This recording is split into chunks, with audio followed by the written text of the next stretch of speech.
Today we continue on Talk to Me in our series that we've been doing all this year. One of my favorite subjects is the human soul. One of my favorite things to talk about when I'm just sitting around hanging out with my friends is that mystical part of you and me that makes us who we are and transcend even what science can tell us, because what I know for sure, we are more than our bodies. If you have tuned into our television show in the last few months, you've likely heard me talk about what has, I would have to say at this point, I think has become a global phenomenon. A lot of people have been talking about the universal law of attraction. And it's been packaged very well, I think, in a new marketing form, because the truth is there have been world philosophers for years who've talked about the idea that we are more than our bodies and there's more to our lives than what we can actually see, and that really that what we are here is really an illusionary plane. Now everybody's calling that the secret. The secret is, in fact, a universal law. I'm really, as I've said on my show, very excited because for years, for me, the real purpose of the Oprah Winfrey Show, when I first figured out that I'd been given this opportunity to speak in people's homes every day and that was more than just a show, I understood that it was about teaching responsibility, about letting people know that you are responsible for your life. And so for years, I've been talking about some of the principles involved in the secret, and that is that the choices that you make every day, and even more so than the choices, the way you think and then make the choices, has everything to do with what your life is. And so, in essence, you are creating your reality every day. I have believed that and seen it work in my own life in so many ways.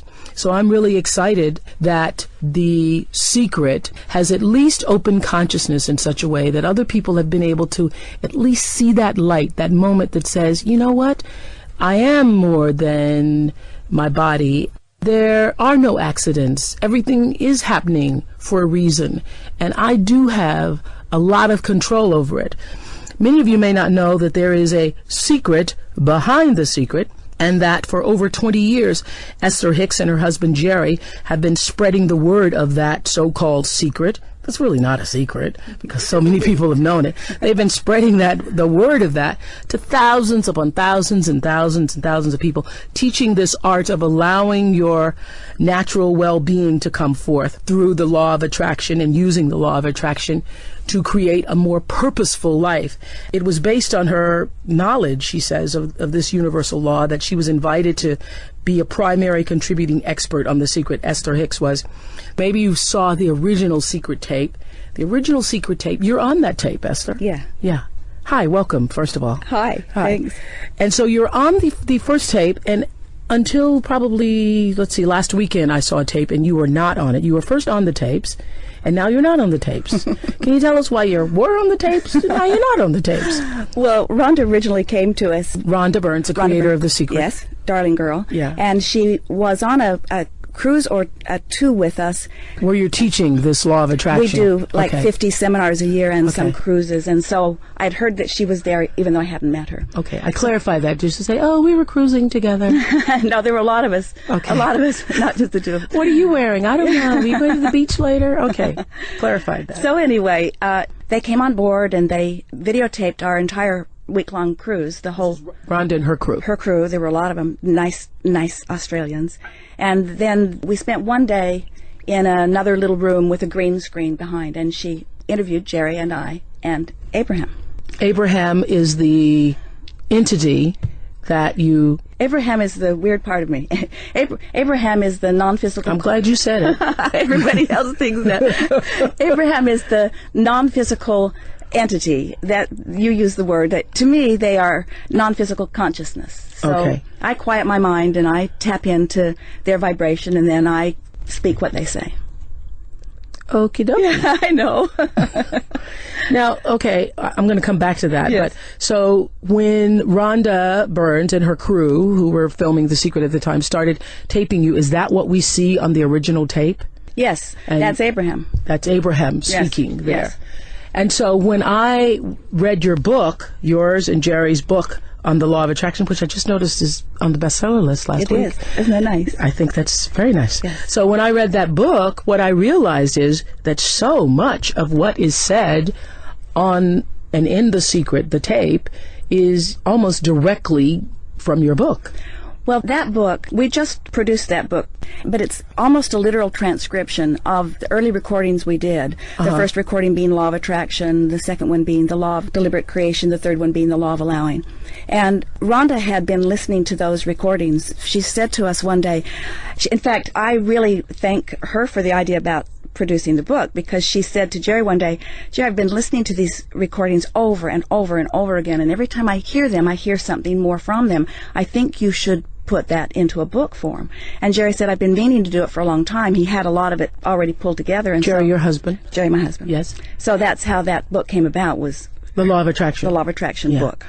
For those of you who have felt, stimulated, inspired by The Secret, I would have to say that the Law of Attraction really opens that door further in such a way that you begin to truly understand the principle behind the Law of Attraction and how it works in almost every phase of your life. I know you believe it works in every phase of our lives. I do. I believe that the Law of Attraction, that everything is about that. And once you understand the Law of Attraction, and you are looking not only at your own life, but anybody else's that you have, that you're up close enough to really know what's going on, you can see that everybody gets exactly what they're offering vibrationally. Well, the criticism of The Secret, which, and I'm using the words interchangeably today, but clearly I know the difference. The secret is, as I was saying earlier, I think, and there are people who say, well, no, is it marketing? I think I saw some article. Is it marketing or is it real? Well, the truth is, it is marketing. It has been marketed and packaged in such a way that people, of our generation, of this time, can receive it in a way that perhaps they couldn't receive it with other philosophers or, Yes, and because of Law of Attraction, because so many people are asking, our contrasting experiences are making us ask more powerfully than ever before, and so more people are asking. I think that watching what Rhonda accomplished with The Secret was maybe the best example I've ever seen of someone holding steadily to a thought or an idea and not letting anyone divert them from their idea. And Law of Attraction. Now you see things that have manifested that she was talking about. Things like it was going to be a worldwide phenomenon and people around the world would benefit from it and everyone would be uplifted by it. I think that what happened with The Secret is a really good example of someone deliberately applying Law of Attraction. And in fairness to Rhonda or anyone who's trying to put such a big idea out in such a short period of time, it isn't possible to explain how to make that happen. She studied for a long time before she began applying it, And so I hear criticism, we get so much correspondence from people who have been studying our work for a long time who don't like how it doesn't say enough or don't like how now it's beginning to be diverted into different directions. It's kind of turning in the wind just a little bit. Jerry and I always say, in fairness, what a wonderful thing this is, what a wonderful icebreaker it is, and anybody who wants to know more, there are a lot of people teaching what to do. Yes. I think it's exciting that we're at a time where people begin to ask those questions about, what is my life? It's so exciting to me that people are beginning to understand that they can do it themselves. It's all about self-empowerment. Okay, well, let's go to some of the criticism immediately, because I thought when I first watched The Secret, I was excited about it because I thought, oh, wow, this is great because people are going to realize that things aren't just happening out of order, right, that things are really very much happening in order. Mm-hmm. And then I think the criticism has been, well, if things are happening in order, if you're really attracting everything into your life, then when you have cancer, you attracted that? These are questions I really want you to put to Abraham because they explain it so much better. Those are hard questions. But everything that everyone is living is coming in response to their vibrational output. But most people don't know what they're doing. Okay, even children. So bad things happen to children who are innocent, children who don't know, children who don't know about their vibrational output. Yeah. Well, it's like we're offering a vibration whether we know that we are or not, and we learn our vibration. I hear Abraham say that even when you're in your mother's womb, you're picking up on her vibration because of how she feels in her life. And when you're born as that little baby, you're born into an environment where people around you feel a certain way. We see it even as we move about this nation, that there are neighborhoods that you can just feel how those people feel and their lives reflected, and then we see neighborhoods that you can just feel how those people feel and their lives reflect it. And so I don't think anybody's saying that, Abraham says it's... And Abraham is the higher consciousness entity that you channel. Abraham's the broader perspective. Abraham is source energy. The way... Source energy coming from the source. And we all have access to it. Yes. And through a process of meditation, I managed to quiet my own resistance enough that my own vibration raised so that I tuned into them. Well, this is the thing. Yeah. I know you've agreed to be here because I said to you, when they were going to get you here, I said, tell her, please, she's going to have to come on several shows just to come back because there is no way I'm going to be able to get all my questions out in one session. So I think in our next session, I certainly want you to channel Abraham. But before you do that, for everybody who's listening right now, you're going, what? Sounding weird to me, Oprah. Very weird, Ola. I wanted you to tell people how absolutely normal you used to be. You know what's really funny is you used to be so normal. We think we're normal now. In fact, Jerry was laughing about this morning, that somebody was talking about the weirdness of this, and it doesn't seem weird to us because we've been doing it for so long. It's hard for me to remember what life was like before I had this connection with Abraham. And how did the connection start?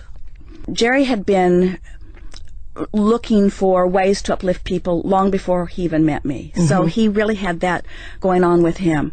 And someone... Uplift, like motivational speaking? Jerry was never a motivator. He was more an inspirer in that he always looked for strengths in people and then reflected it back to them. Okay. So he found a book in a library one day written by Jane Roberts. Is this the Seth book? Seth book. Yeah, I read all the Seth books. And so Jerry's reading the Seth books, and I was afraid of them. They just seemed weird to me. Yeah. And so he read them in his private time, and that is so interesting you say that, because I used to read them. I was reading them back in the late 80s, I think it was. And then one time I just started to get weirded out by them, and I removed them from my shelf because I didn't want Seth speaking to me when I got up in the middle of the night to pee. Well, I don't know. I think what made me feel strange about it, there was a very odd-looking picture on the back of the book. Yes. And it just kind of, and so Jerry was wise. Yeah. Jerry was wise enough not to push it at me. He just read them and enjoyed them, and then every now and again he'd say something to me from one of them, and I would say, well, that makes sense to me, until in time I became more interested in the message and not so freaked out by the way the message came. And so then we decided that we were going to try to find these people and meet with them, because now we were brimming with questions. Yeah. And so we were going to meet them, and then like days after we'd made the decision, we were going to try to find Jane and Rob so that we could meet Seth. They're the people who channeled Seth. Right. Okay. They never use that word, though. I don't even like that word because it means so many different things. But anyway, and it makes us think you're weird. It does do that. Yeah. But anyway, so we were in a little sandwich shop next to a bookstore, and a person said to us, just out of the blue, "Have you read any of the Seth material?" Which was odd because we had not told a soul that. So you're just standing in a shop, and then somebody else says we were that. eating a sandwich, and this man just said that to us, and we said, "Yes, as a matter of fact, we have been." And he said, "Did you know Jane Roberts is dead?" Well, that was shocking to me and upsetting. I hadn't heard it, and I felt like somebody had told me that my sister was dead, and I didn't know it. It had that kind of an impact. But then we thought, well, no point in trying to find them because now we can't meet Seth. And so within days, good friends and business partners in Phoenix came to us, and they said, "We've got a tape we want you to hear." And we said, they were acting weird. And I said, "What is it?" And they said, "Well, it's channeled." Well, we didn't know what channeled meant. We said, "What's that?" And they... Because what were you doing in your life? Because, I just am trying to establish this, because were you the kind of couple that you're hanging out with other couples? Were they going to channelers? No, nothing like that. No, Jerry was already financially successful, so to tell you the truth, mostly what we were doing is finding a good place to eat every day and shopping. I mean, that was sort of the way our life mostly was. Nice. Yeah. Oh, that's nice. We're a lot busier now. What does that feel like? Just to be able to... it's a distant memory for me, too. Really? But anyway, so they gave us this recording, and we listened to it, and it was another woman who was speaking for another Theo. So are you saying that these things are just happening? Unfolding. Unfolding, yeah. It just like law of attraction does. Once you get on a wavelength, then other things like that come to you. So I absolutely get that. And I know people are listening right now and you've seen, just the other day I was thinking about something. I walk into my office, I open the door, and that's what everybody in the room was talking about. Exactly. Yeah. Yeah, I see that. So we visited with Theo. I wasn't sure I wanted to go. It was a beautiful home, no weird stuff going on. Theo relaxed, changed her consciousness the way she spoke it, and Theo began speaking to us. You weren't weirded out? I was prepared to be weirded out. Okay. And expected to be.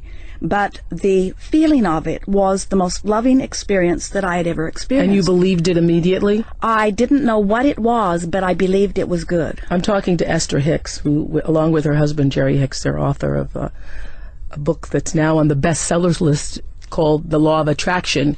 It is really, if I may say, the secret behind the secret, because they talk about law of attraction in depth. And Rhonda Burns went to them when she was preparing The Secret. So continue. I'm just trying to find out how Esther came to be Esther, who's channeling. That's a word I use because it's the most... It's all right. Most people do. Okay. Channeling Abraham, which he's agreed to do for us on next week's show. But go ahead. So Jerry has all of these questions that he's asking. He has a lifetime of questions saved up for Theo, and I didn't say a word. I just sat in amazement as I listened to the dialogue back and forth. And then I said, I want to go back tomorrow because now I have questions. So we made another appointment. We went back the next day, and I said, what can we do to more effectively achieve our goals? And Theo said, meditate and affirmations, and gave us a wonderful affirmation. And when she said meditate, we were both put off by it because that just seemed weird to us. I thought of people lying on beds of nails or walking on hot coals, or people standing at the airport, standing on one foot with their hand out. And so I said, what do you mean meditate? And Theo said, sit in a quiet room and wear comfortable clothing and focus on your breathing. And when your mind wanders, and it will, just focus back on your breathing again. Then the tape recorder clicked off. My time is up, and there was a girl in the room. Her name was Stevie. I'll never forget her. And she said, well, do you have one last question? Because she could see I was a little frustrated that my time was up. And she said, do you want to know who your spiritual guide is? Well, I would have never asked that because I had never heard that term. But what year was this? This was 1984. Okay, yeah. So I said, yeah, sounded good. Who is my spiritual guide? And Theo hesitated. I thought, oh no, this is bad news. I thought maybe my spiritual guide was someone bad, but she hesitated, and then she said, we are told it will be given to you directly. You will have a clairaudient experience, and you will know. A clairaudient experience. I didn't know what that meant. Okay. So do we all have spiritual guides? Yes. Mm-hmm. Yes. Do you believe that some have more than others? No. I believe that we all are extensions of source energy, and we all have equal access to this wonderful energy. Yeah. It's just a matter of getting into the place where you can hear it. Do you have 1 or 2 or 3 or 10? I when I first was thinking of Abraham, I thought of them as like an individual. In fact, you call Abraham as many entities. They refer to themselves as we. They say they're a collective consciousness. Now, you must admit that this sounds strange to people. It has to. I know how I felt about it. I know how I felt about it in the beginning, and I have to say, if it hadn't happened to me, I can't say that because I was listening to Jerry read Seth to me, and I was captivated by what I heard from Theo, and Stevie, who was in the room, said it looked as if my heart opened. So who knows? You can't say what would have been, but... Okay. And so when you first started channeling Abraham, you go into meditation and... Well, what happened? So we went home, put on our bathrobes, sat in a quiet room, pulled the drapes, sat in wingback chairs with an etagere between us because it was frankly just too weird to do it together. And I just focused on my breathing. We set a timer for 15 minutes, and right away I felt numb, detached. And it was an incredible sensation. So the timer went off, and I said, let's do it again. So we set the timer again, and again I just breathed, focused on my breathing, and I couldn't tell my nose from my foot. Now I'm excited about whatever this is because of the feeling of it. And about the end. Because now you're just meditating, but you love the feeling so much. I love the feeling of it. And it's because it's better than shopping. Yeah. You've just been shopping and eating, so you're thinking, now I'll just meditate. I didn't know what I was reaching for. What was in my mind is, I'm going to meditate every day for 15 minutes, whatever that means, and I'm going to find out the name of my spiritual guide. That was really what was in my mind. Okay, got that. And so right at the end of that, what is now about 45 minutes of meditation, something breathed me. It was the most incredible air drawing in, air pushing out. I felt like I was a billows that someone was breathing, and it was the most loving, incredible feeling of well-being that I had ever experienced in my life, and I wanted more of it. Something breathed you. Something breathed me. That's the only... I know now it was my first interaction with Abraham, but... So we meditated. And did he say, I am Abraham? No, it's just because I couldn't have heard that.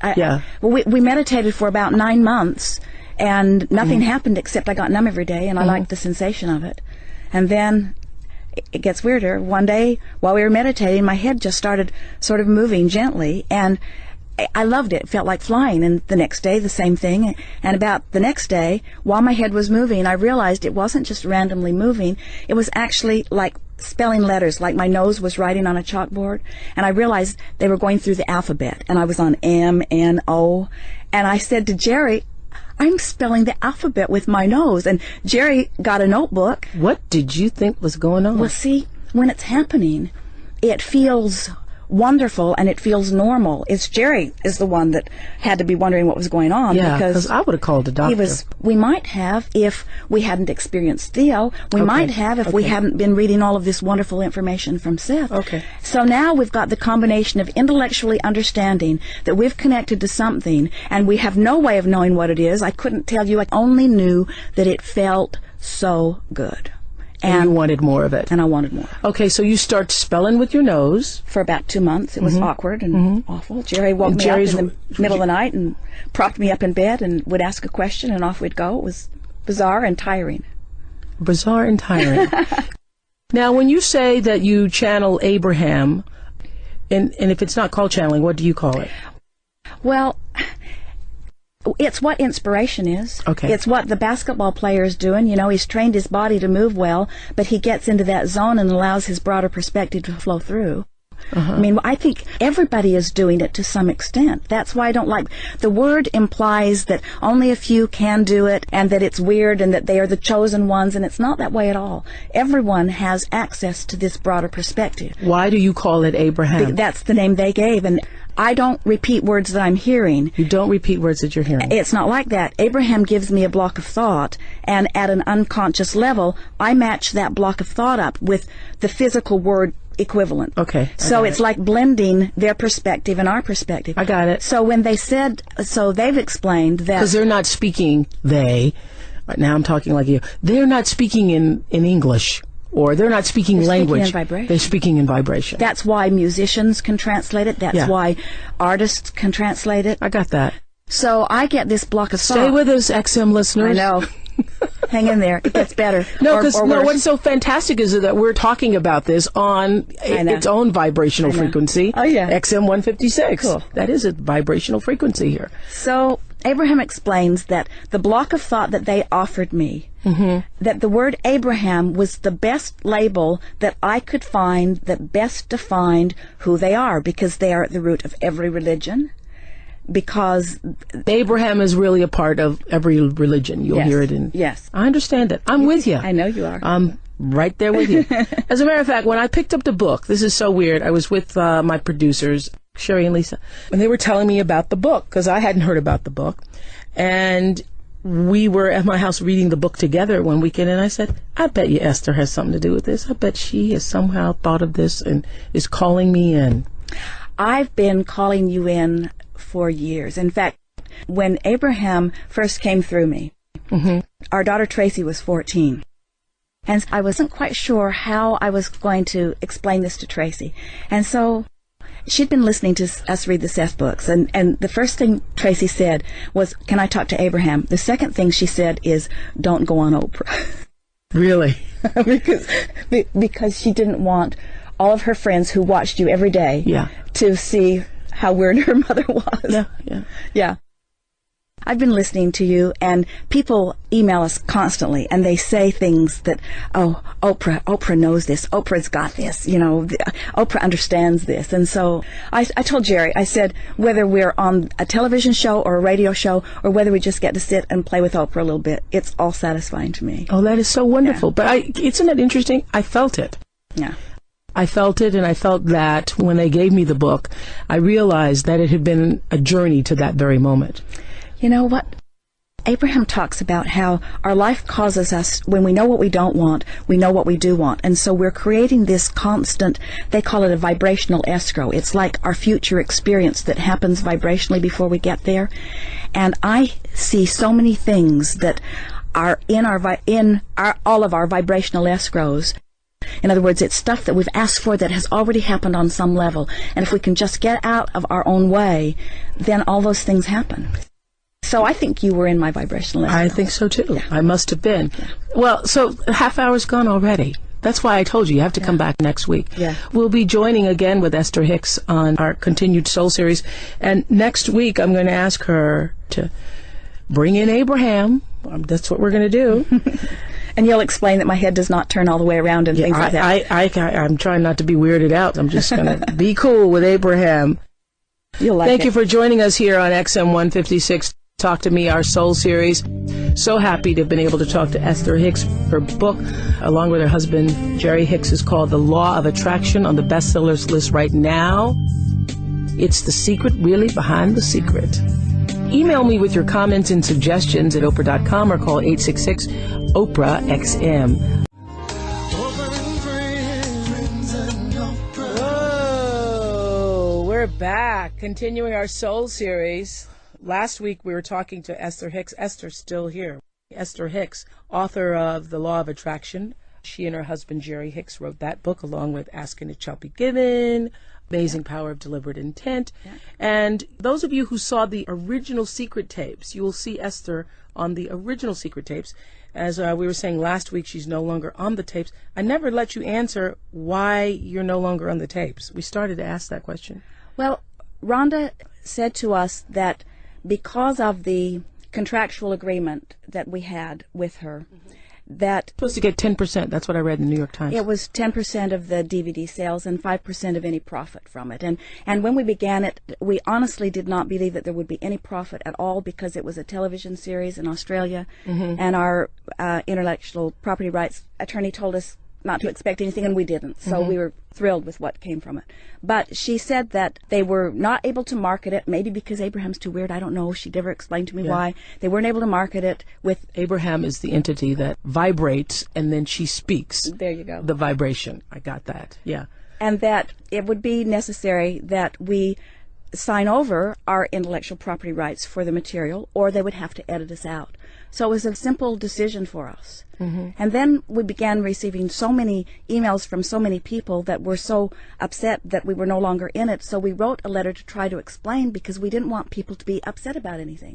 Yeah. There isn't anything, nothing went wrong. Everything's all right. So there's no feud or anything. You know, I understand why Rhonda did what she did, I think, and it is better for me to try to understand, because pushing against something isn't good for me. Right. And I love her. She's adorable, and our books are really doing well. But there's no question about it. The emphasis on law of attraction has turned a lot of readers to that book. No question about it. Yeah, I happened to see it on the New York Times bestsellers list the other day, and I went, whoa, some other people are being attracted to the law of attraction. It's nice, huh? That's very nice.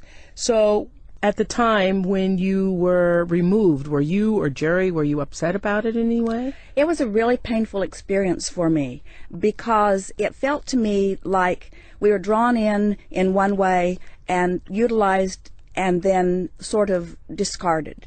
But feeling sorry for yourself is not a healthy state of being, and so I'm like way over it. Yeah, really? Yeah, we've just been looking at the positive aspects of it. And the positive aspect of it is, I'm sure you see this, lots of other people are being introduced to your work, even though you're no longer on that particular tape. In fact, 2 or 3 people said to me recently that people are saying to them they're excited about The Secret, now what? And then they offer them our book because that kind of tells them what to do next. Yeah, what to do next. Yeah. What's interesting also, too, about your book, which I really liked very much and I've underlined, and as I was saying last week, when my friends and I, when it was first given to me, we all read together, and I'd say, I'm on page 63. What page are you on? We're on page 82. Let's underline that. We're all talking about it. Your book does not put as much emphasis, and I think one of the criticisms right now of The Secret is, and I can see why people criticize it, is that it's all about getting rich. There's the moment in The Secret where I think somebody puts the check on the ceiling and they're talking about money, money, money, money, money.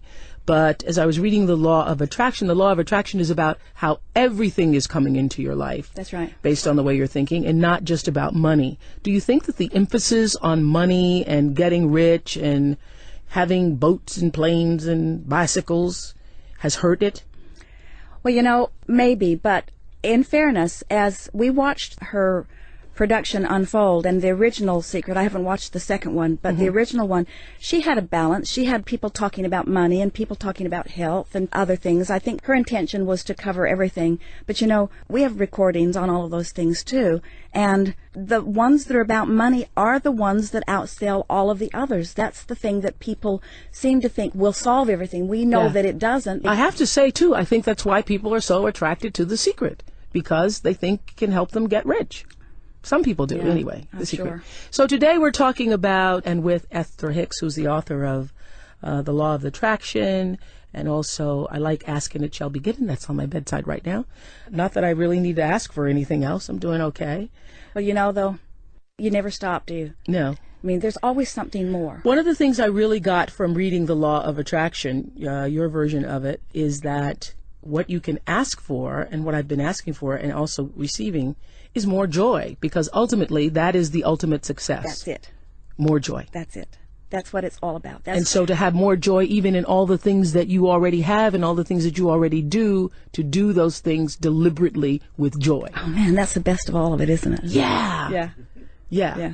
That's a great ask. Yeah. One of the other things I liked about what you wrote in The Law of Attraction, you and Jerry, is that we do not want to alter your beliefs. And I just wanted to say that because many years ago I was doing on my show something called Remembering Your Spirit, and I was so attacked by it. I believe that it was a way of introducing people to the best part, the higher part of themselves, remembering your spirit. And every day for about 5 minutes, we'd take a moment and we'd have people look at their lives differently, spend a quiet moment and so forth. And I received so much criticism about it because some people thought I was trying to tell them what to believe. Right. I really wasn't. I was just saying that who you are is so beautiful. Just spend some time with that and let that evolve to its high self. But I love in The Law of Attraction, I think it's on page 21, where it says, we do not want to alter your beliefs. What does that mean? Again, I want you to ask Abraham that, because that is them saying it. But what I hear Abraham saying to us is that everyone gets to create their own reality. And Abraham's not interested in telling us what we should create.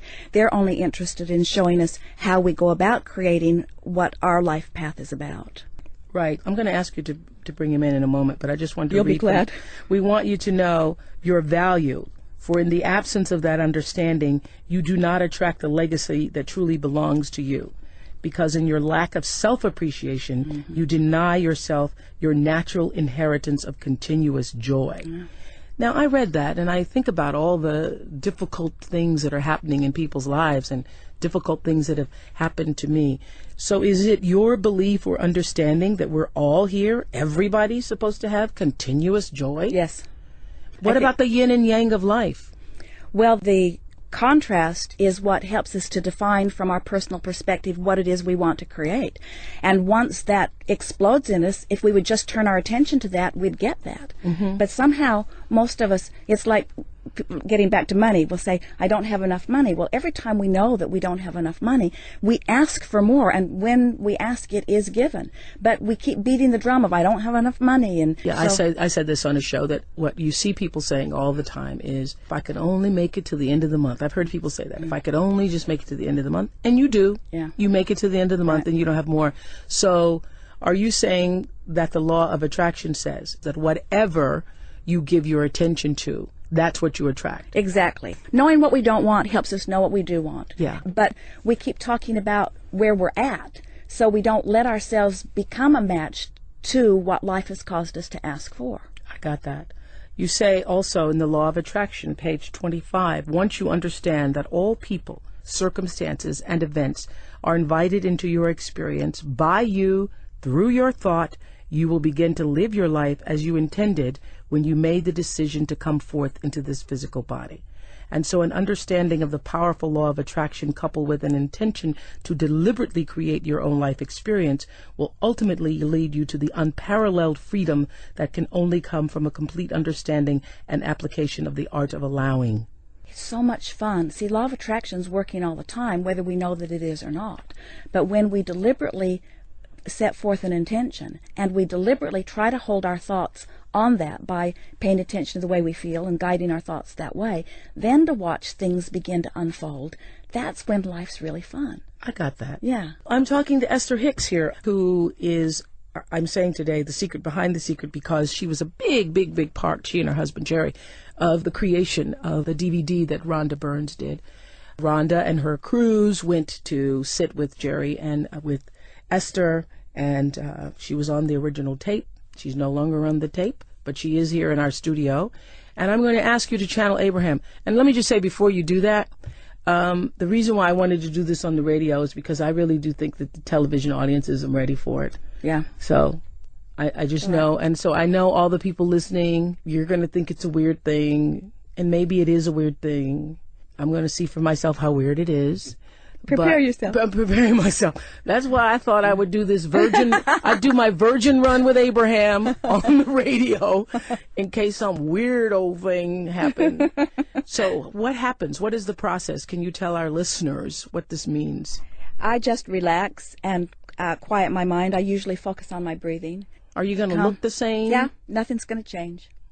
It'll be all right. Okay. It'll be all right. My eyes dilate is about the only thing that's different. The pupils. And does it happen every time? Can you do it? Does it happen? Do you just say, "Hey, Abraham," and it shows up? The only time that I was not able to bring Abraham in was when the neighbor's dog got in our chicken yard years ago and mutilated some of our chickens. And I was so upset I couldn't relax enough to receive them. But so once you channel Abraham here on XM 156, once you do that, and then I'm talking to Abraham.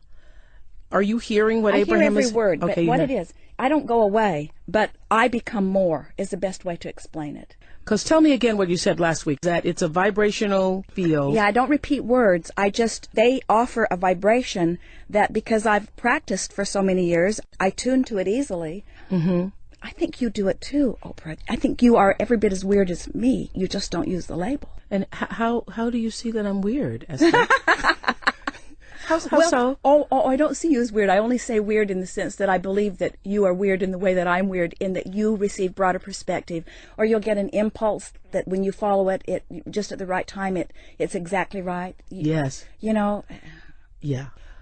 I'm going to ask you to bring in Abraham. All right. You'll like it. I'll like it. We are not really as strange as all of that. It is nice to have an opportunity to visit. So, Abraham? Do I call you Abraham? Do I call you Esther? What's the protocol? Mm-hmm. Most call us Abraham. Some call us Estherham. Estherham. Abraham is fine. Mm-hmm. And so when this is so weird. So as I sit here on... it's not weird from your perspective, but as you try to define it through the eyes of others, yes, you see them as seeing it as weird, and so then it feels weird. But in reality, it is not weird. Yeah. Everyone is doing this to some degree. To some degree. Yes. Thank you for that clarification. So may I ask you some questions about some of the feelings that people have after hearing that they are attracting into their lives everything that is happening? So are you saying that everything happens in our life for a reason? We are saying that, but differently than that, in this way. Everything happens for a reason sounds a little bit like it is an outside reason that has been assigned. We say everything is happening because of the vibration offering that you are setting forth.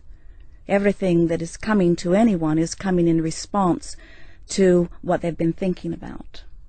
As you think a thought, it activates a vibration. And as you continue to think it, that vibration becomes stronger until eventually you call it a belief. A belief is just a thought you keep thinking. And once you have activated a vibration enough that it is dominant within your vibrational patterns, then law of attraction matches it up with things like it. So that's why the law of attraction is that you bring into your life that which is unto itself. That is it exactly. Then why do such bad things happen to people who are not thinking about those bad things? Well, the best way to describe that is by saying to you that the thoughts that they have been thinking have the same vibrational essence. In other words, someone might say, I did not think about that specific thing. But there is no question, if something happens, what you are living always matches what you've been offering vibrationally. There are no exceptions to that. So the confusion comes in where what it means is people are offering vibrations that they don't know they're offering because they've been thinking thoughts. The thoughts are normal. It's like even what's going on in your nation today. There are so many thoughts that are fear-based, and people accept them as normal, but they are not good for people to think those thoughts. For instance? For instance, as you are thinking about terrorism and worried about it coming to you, wanting to be aware of what color the terror alert is today, and things of that nature, as you hold your thoughts upon those things, in time they begin to feel normal. But why shouldn't we feel a sense of terror? Because we've experienced terror in this country. That's what was the purpose of 9/11? Things do not happen because something outside of you is assigning you a lesson. It is that as you are living life, your response to life causes you to offer vibrations that then law of attraction responds to. So it's a little tricky to say that 9/11 happened for a reason unless you understand that it was the culmination of a lot of people giving a lot of thought. In other words, it was sort of a trigger point, you might say, to people feeling powerless, large numbers of people feeling powerless over a long period of time. I asked the question because the terror alerts resulted from 9/11. Yes. And that attack on our country, on our beings and our sense of security, yes, and our sense yes, of feeling like we were safe. And so the terror alerts are there yes, as a warning to yes, people, supposedly, to say, you're not as safe as you think you are. Yes. Yes. Well, there are all kinds of things that are happening. People have cancer and people get run over by trucks. We are certainly in agreement with you that there are things out there that are happening that if you give your attention to them, you would feel those emotions of terror or fear. But what we're suggesting is that if you are able to not just look around and take what's happening as it's given to you. So something bad happens, you have a fearful response. Something good happens, you have a joyful response. But instead, you decide how you want to tune your responses. So you become a more selective sifter. You don't just look and feel. Instead, you decide how you want to feel, and then you look. So now you have control of your vibrational offering, which means now you have control of your point of attraction. Because we're all vibrational offerings. We are all vibrational beings, everything is. And you are attracting to yourself the vibrational frequency, the vibrational offering that you are putting out. Every time, no exception. Even if you're 4 years old. Even if you are 1 year old, even if you are in your mother's womb. Vibration abounds, and you are you see what happens, you are so this is where we get hung up here, because I don't understand, and I'm sure many people listening to us don't understand, how an innocent child attracts being raped. An innocent child attracts being abused. An innocent child attracts being kidnapped and butchered.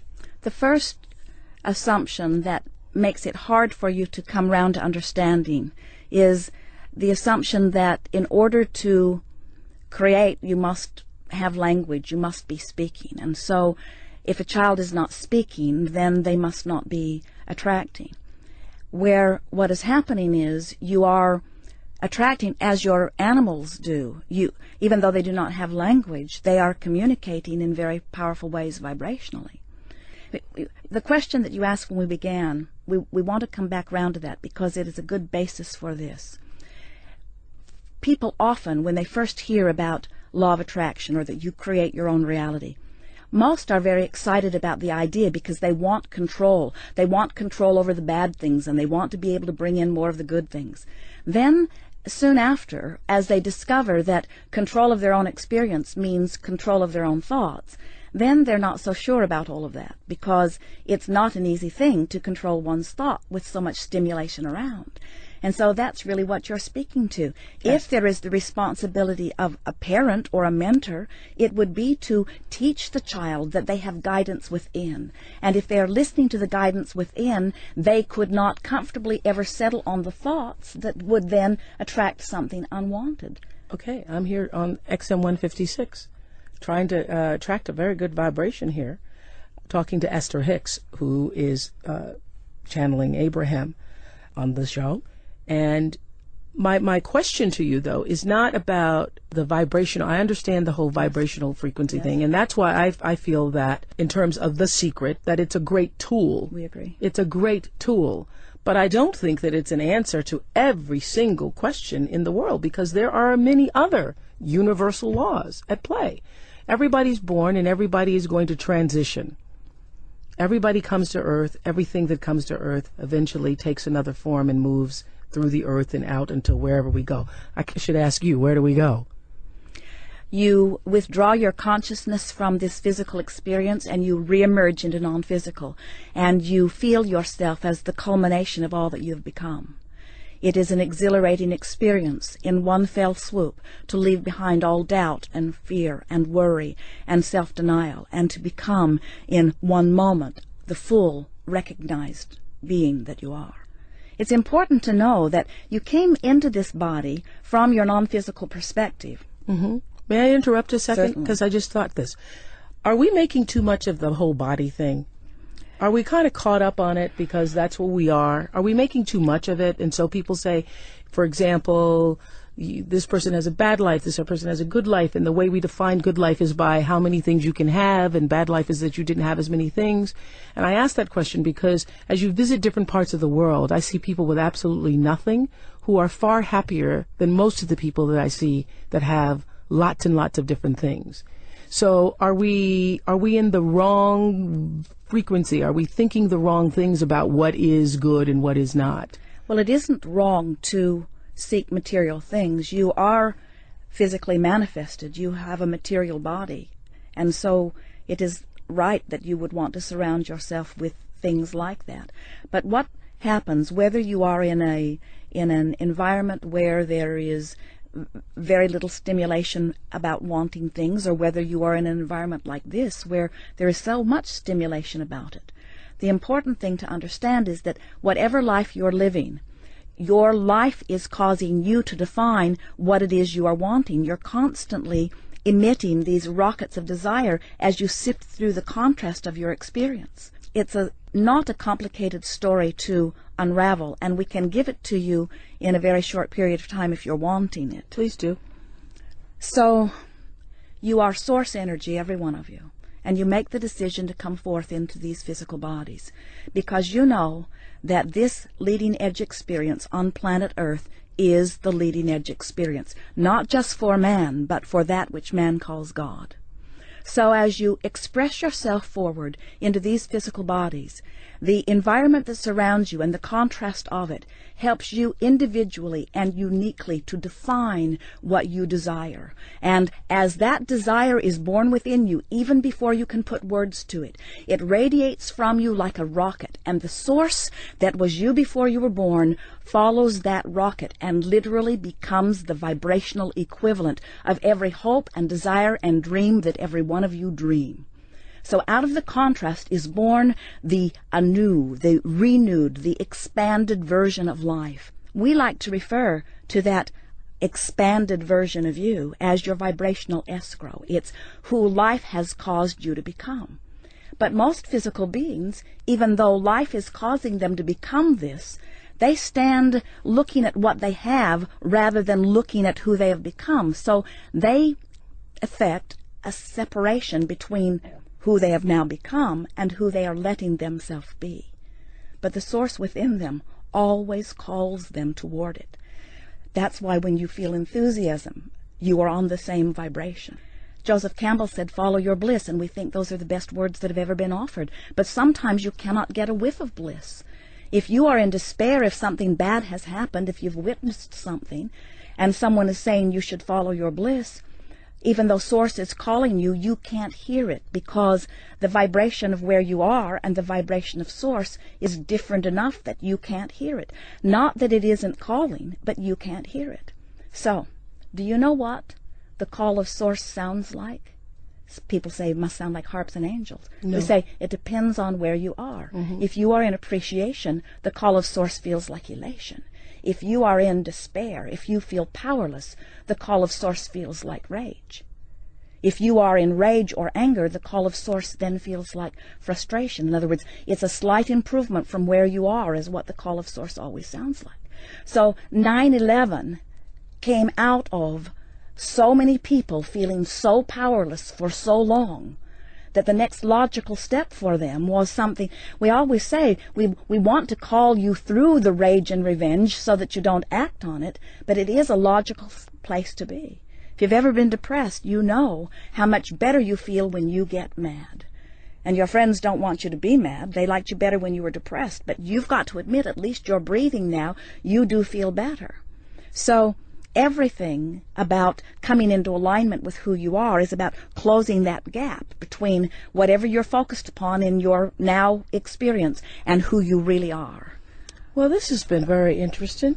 Very interesting. Thank you, Esther Hicks. Thank you, Abraham. But it's time to wrap this chapter of our exclusive Soul series here on Oprah and Friends XM 156. Fascinating to me. Next week, more on how we can apply the law of attraction in our own lives, which I know lots of people are talking about these days. And does it work or doesn't it work? And does it make you a victim if bad things happen?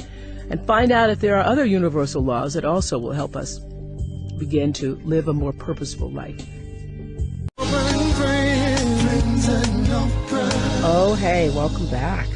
We're still talking to Esther Hicks. I can't get enough of her, who's written the book, The Law of Attraction. Those of you who are stimulated by The Secret or have questions about The Secret, that's a great follow-up book to open the door, expand your thinking, really understand and to be able to begin to put into practice the law of attraction. Last week, Esther was here, channeling Abraham. I have to tell you, I couldn't tell the difference between you and Abraham. I have to tell you. Oh, that's cool. Yeah. You don't find him a lot smarter? No, I think you've been listening to him for so long. You're getting it yourself. I think I do have it, but they do have a clarity that I don't have. A clarity. I think I noticed that there is a difference in articulation. Mm-hmm. I mean, I think sometimes the words feel a little sharper, more succinct, more direct. Mm-hmm. That's what I feel. What does that feel like to you when you're doing that? It's the best thing I ever do. Mm-hmm. Them flowing through me. It's like flying.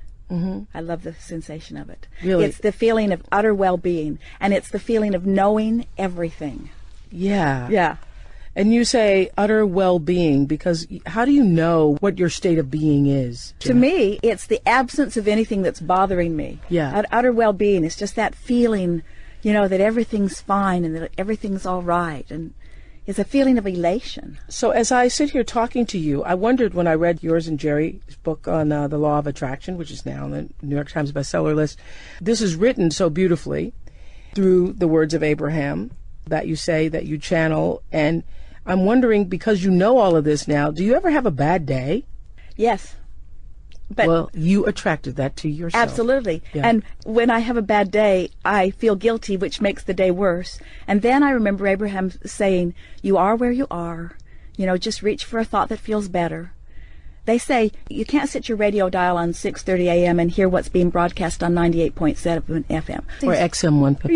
Yeah, or that. Yeah. So when something happens and you focus on it, you feel what it is. But we have choices. You say on page 49 of the Law of Attraction that your attention to anything is drawing it closer to you. So that means even when you're saying, and I loved it when you say, try not to think about snow, Everybody listening right now, don't think about snow. And immediately you think about snow falling, snow on a mountain, snow. And you're saying in the book, The Law of Attraction, that the vibration doesn't hear no or don't. The vibration hears snow. Every subject's two subjects. It's like picking up a stick, and on one end of it is what the absence of what you want, and on the other end of it is what you want. So you pick up the subject and you activate it, and depending on how you feel is which end of the stick you're on. It's like, am I really thinking about my lover coming, or am I noticing that he hasn't come yet? It's the subject is my lover, but if I'm thinking about him coming, I feel high and happy. If I'm thinking about the fact that I have no idea where he is or if he'll ever show up, I feel terrible. Yeah, so that's why you speak about and have written about the law of deliberate creation. Yes. Because I think for most people, they can't even figure out what it is they really want. And I say this to also my friends and people who work with me all the time. Don't say you do want something, but then subconsciously, the layer is, when you go beneath the surface of it, is, I'm not so sure I'm really going to get it. I'm not so sure I can really have it. Because that's then what is going to be working for you. That's right. The universe is not responding to our words. It's responding to the way we feel. So the more you think about, for example, you say, I don't want to think about it. I'm sick, but I don't want to think about it. I'm worried about my child, but I don't want to think about it. What happens? The best example that I've seen of that, a lady was talking to Abraham, and she said, I'm in such pain. I have arthritis in my hips, and every moment I feel uncomfortable. How can I think about a good feeling body when my body hurts so much? And Abraham said, you have to separate what's happening from the way you feel about what's happening. In other words, they said, you're in a painful arthritic body and you feel frightened, or you're in a painful arthritic body and you feel hopeful. And the difference between hope and fear is the difference between recovery or not. So the way to begin to use this as a tool to do, as you and Jerry say in the book, Law of Attraction, to lead a more purposeful life is to follow your feelings toward that which is good. You have to find a way to quantify the journeys. It's like Jerry and I drive from Phoenix to San Diego, and we know how to get there. It's 400 miles. We head west. We never feel discouraged. We know we're going to make it. Even though we're not happy out there in the desert, we can't wait till we get to San Diego. We never worry about making it or not. We don't get halfway and lose our way and then fight with each other over whose fault it is that we're not there, and then go back to Phoenix, Yuma, Phoenix, Yuma, Phoenix, Yuma, Phoenix, Yuma, and then say San Diego's an impossible dream or incurable, because that journey we understand. But sometimes people who are sick, who want to be well, they're well along their way to wellness vibrationally. Abraham said 99.99% of every creation is completed vibrationally before there's any physical evidence of it. So we're well along the way to our recovery, but then because we can't see the evidence of it, we go in for another test or whatever, which gives us bad news, and then we turn around and go back to Phoenix. So Esther Hicks, author of The Law of Attraction that we're sitting here talking about here today, so the source is calling you, and it's up to you to be able to figure out what the calling is, or is it up to you just to decide what it is you want? It's like Kate is 5. We played with her in the hotel room a couple of months ago. She hit a little car, and then it was our job to find it. And she'd say, you're getting warmer, you're getting colder, you're getting warmer, and we found it every time. And it's the same sort of thing. Somehow we've got separated from our understanding that an improved feeling is moving toward source, that which feels good. And I think but couldn't that mean, though, Esther, couldn't that also mean that there are some sick people out there? You know, I don't know what Abraham would say about that, but there are some sick people out there who feel good hurting other people, and that as they feel good as they're moving in the direction of doing harm to other people. Abraham tells the story this way. So imagine taking your boat. Abraham is the entity that you channels if you're just listening for the first time, okay? Take your boat down to this river's edge with your paddles in, and they say most people deliberately turn the boat upstream and begin paddling very hard. And they say, why don't you just turn and go with the flow? And people say, well, that just seems lazy. And what Abraham's wanting us to understand is that everything that we want is downstream. I'm smiling because I say that to my people all the time. And I don't have Abraham. And how did I know that if I don't have Abraham? Well, I'm not sure you don't have Abraham. Okay. I know that. But I use that exact phrase. I always say that there is a current to everybody's life, and there's a flow in your own life. And if you're struggling, it means you're moving upstream. Turn around, find the flow. And you don't even have to turn the boat and paddle downstream. Just let go of the oars. The current will carry you. That's what I always say. And see, so you know. So that stream is what's calling us. And here's what I think goes wrong with so many people, is that when we're in a really strong negative place, yes, we don't have access to joy. We don't have access to elation. The vibrations are too far apart. Yeah. But we do have access to something that feels a little better. And if we could just know that the thought that feels a little better is a step in the right direction, and then the next thought that feels a little better is the next step in the right direction. You're getting warmer. You're getting warmer. Exactly. You're getting warmer. It's Kate saying, you're getting warmer, you're Exactly. getting warmer. Yeah. So that's how you know. That's how you know. It feels better. That to move toward who you've become always feels better. To widen that gap always feels worse. How does the law of attraction mesh with religious beliefs? Because I think that's one of the things that when we first did The Secret on the show, one of the questions from one of our viewers was, well, where is God in all of this? And I said, God is the secret. God is at the heart of everything that is. So law of attraction is responding to our thoughts. Mm-hmm. And our thoughts equal our point of attraction. But now consider this. So we're source energy. We're born into this physical body. The contrast causes us to ask for this and ask for this and ask for this. So there's this vibrational escrow that's amassing. And the source energy part of us doesn't stay over here in the contrast. It rides that rocket and becomes the non-physical vibrational equivalent of what we're asking for. So God has expanded through us and is standing there in that expanded beingness calling us toward it. When we move in the direction of it, we feel better. When we move in opposition to it, we feel worse. How did we get so far off course? I think it's because well-meaning people, it's like our mothers say, listen to what I say instead of listen to how you feel. Mm-hmm. I think it's because when somebody adores you and they focus on you and they hold you as their object of attention, and because they're adoring you, they're connected to source and they're flooding that all over you. It feels so good, and then you want more of that from them. Yeah. But then if they're not connected, then you don't get that. You get whatever it is that they're offering. But this is so wonderful. That's why, I have 151 girls at my school. I know. And one of the beautiful things about raising children, it's so amazing how I attracted this to myself, because I used to say the reason I would want to have children is so that I could begin to teach them the power of themselves, just like in The Wizard of Oz, which I think is one of the greatest spiritual stories. You've always had the power. You've always had it, my dear, that Glinda the Good Witch says. And to be able to let them know that they come from the source, as you call it, and that there's a part of them that because you do come from that you can do amazing things in your life. And so now I have this school, and all of my girls meditate. Before they go into their tests, they meditate. And before they do any sports games, they meditate. They all meditate.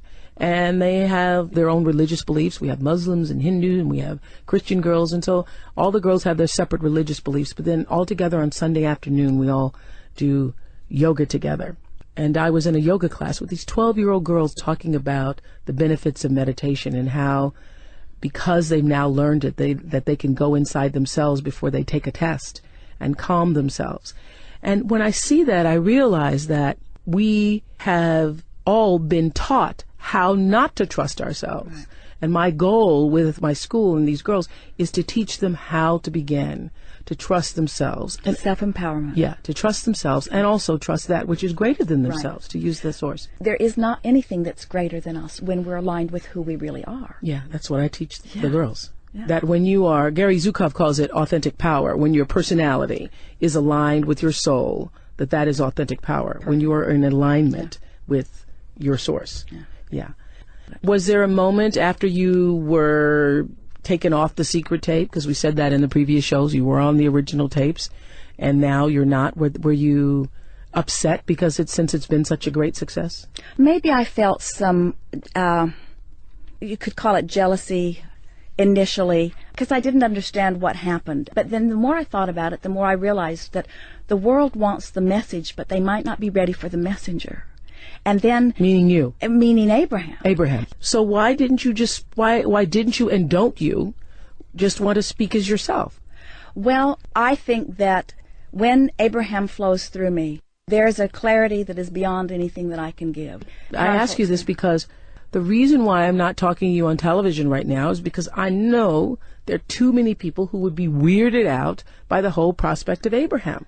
And so, in that way, maybe it hinders you. It does, I think, and I think maybe. See, now I've seen The Secret. This has opened something for me because it makes me realize I can visit with you. I think I can express the message. There's hundreds of thousands of people that have been listening to our recordings for a long time. I know this. So if I were on television and I were doing the teaching when they're accustomed to hearing it from Abraham, they'd probably be all right with it. But I'm sure they would say, "Where's Abraham?" But you must know that the fact that you talk about Abraham and that you channel Abraham and want him to speak through you, want them to speak through you, that makes people feel weird.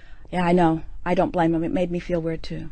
But so what do you do? Not just weird, they think you're a kook. So what do you do? And I'm not calling you a kook, but you know what I'm saying. They're so what do you thinking you're a do kook. when you're having this phenomenal experience where source energy is pouring through you? It's just what's happening. Well, so what do you do? I don't know. This is so interesting. I was talking to some friends about this recently, and I was thinking that too bad I won't be around, but maybe I can channel myself here 100 years from now. Because I think 50 years from now, I think, first of all, The Secret, your books, all of that are elevating conscious to the point where this won't be so weird. Yeah. Even a decade from now, this won't be so weird. 25 years from now, it won't be so weird. Now, I'm going to take this to another level of weirdness. And if Jerry were doing this, I'd be mad at him, but I'm going to do it anyway.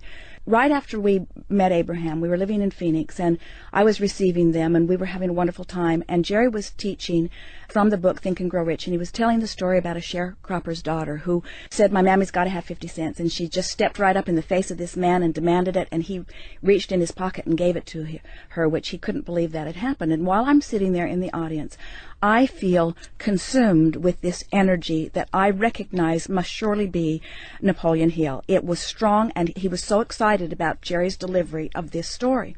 So as soon as Jerry got off the stage, I said, "Jerry, I believe that Napoleon Hill has something that he wants to say to you." And we went to the car, sat in the back seat of the car in this Napoleon Hill? I know, I'm sorry, but it's... Okay. You know, no one's dead. Okay. You know?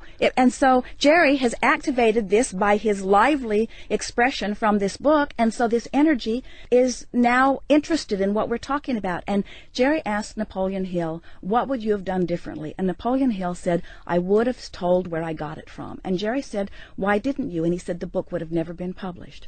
So then... Napoleon Hill, author of... Think and Grow Rich. Yes. So then years go by, we receive Abraham. I had never heard the word law of attraction. I'd never read any of this stuff. Abraham encouraged me not to read because they didn't want me to worry about where I was getting anything.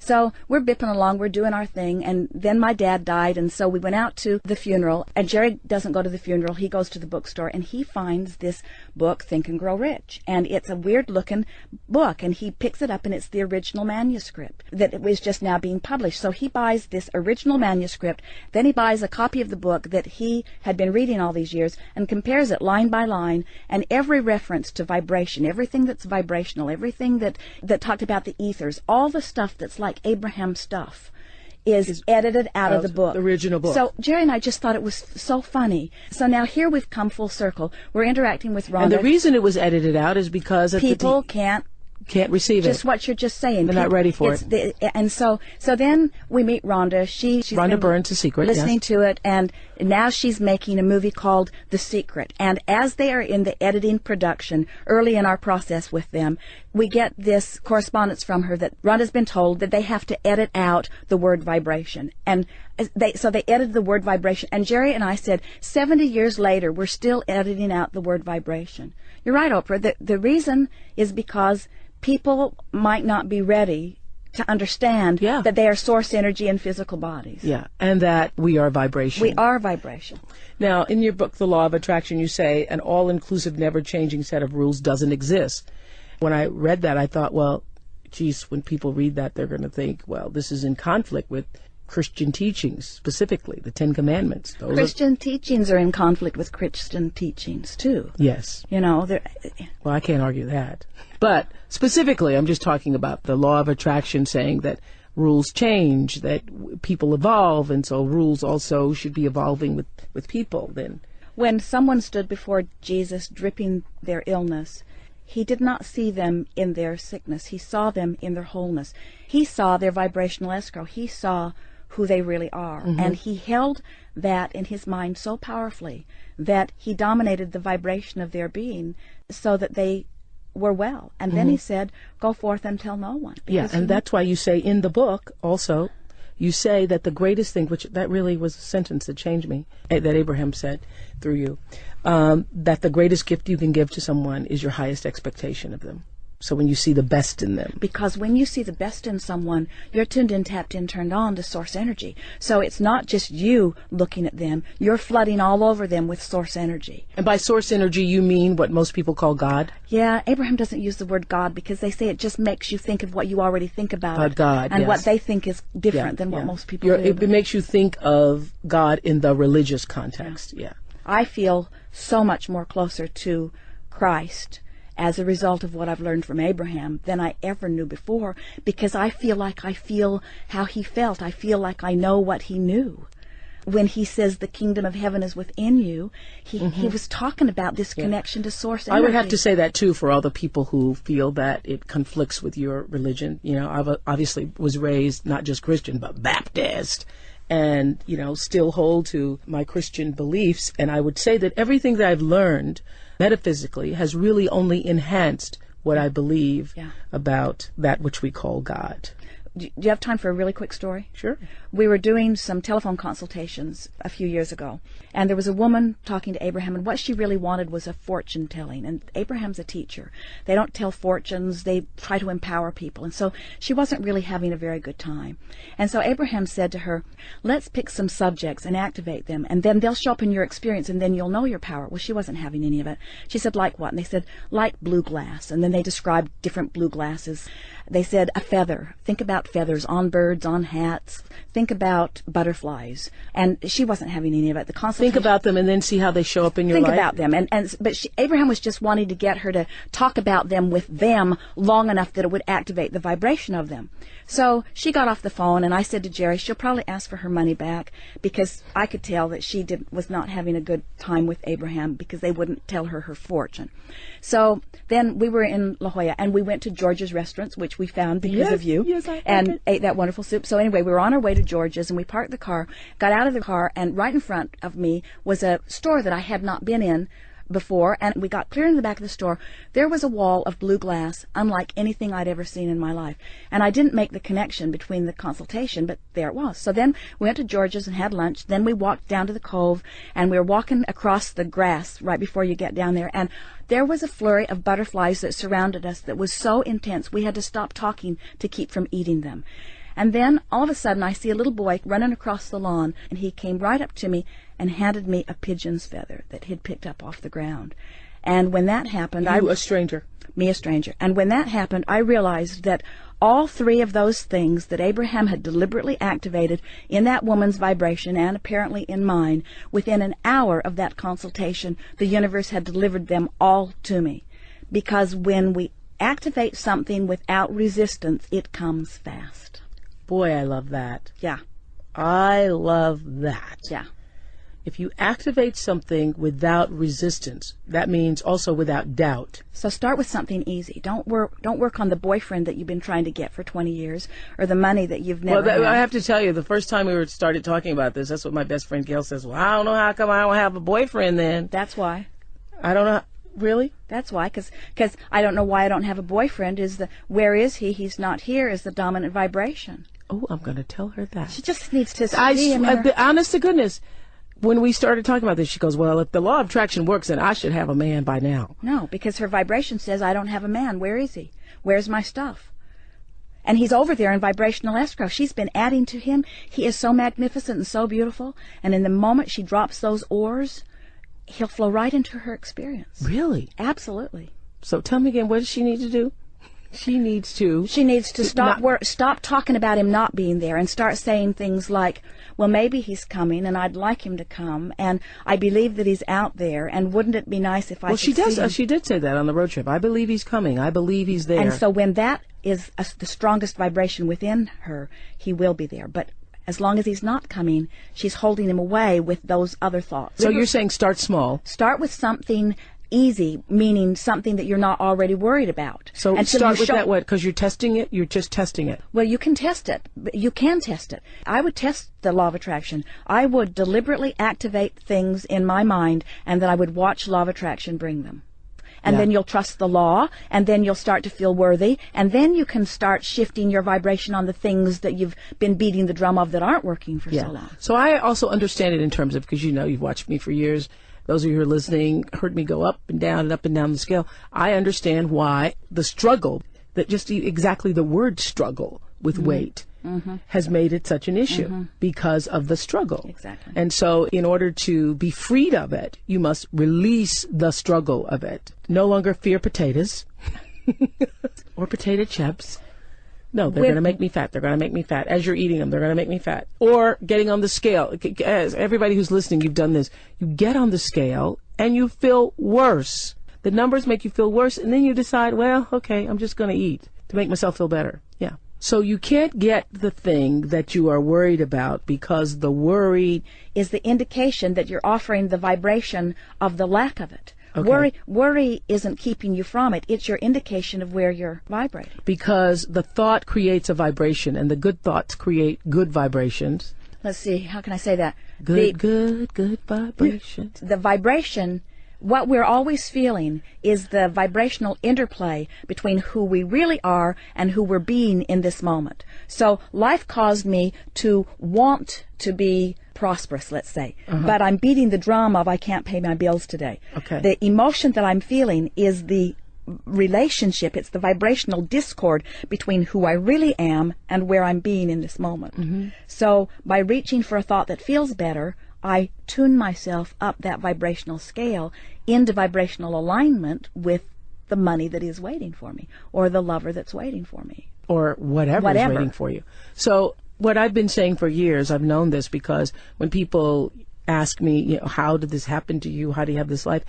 I have understood that I am where I am and who I am because I really believed when I was a child. I was told that I was God's child. I used to call him my daddy. Jesus, he's my daddy. So I really did believe everything that I was taught about the kingdom of heaven is at hand, and asking you shall be given, and greater things than these that I have done. I really, really did believe that because that's really all I had to believe. So I grew up thinking that I could be whatever God wanted me to be. Isn't that a nice thing for you to know? Don't you want everybody to know that? Yes. I do too. Yes. I do too. Yes. And that's why we are where we are. Yeah. It's a joy just to have been able to share this time with you. It was great fun for me. Thank you for coming, bringing Abraham and the gang. Yeah. They had fun too. Esther Hicks, The Law of Attraction, on the bestsellers list right now. It really deeply defines, explains, and opens the door to all of the notions of the secret. So I'm really happy to have been able to have the book. I underlined it so many times that I now need a new book. Thank you so much for being with us. Thank you too. On our Soul series. Next week, more on how we can apply the law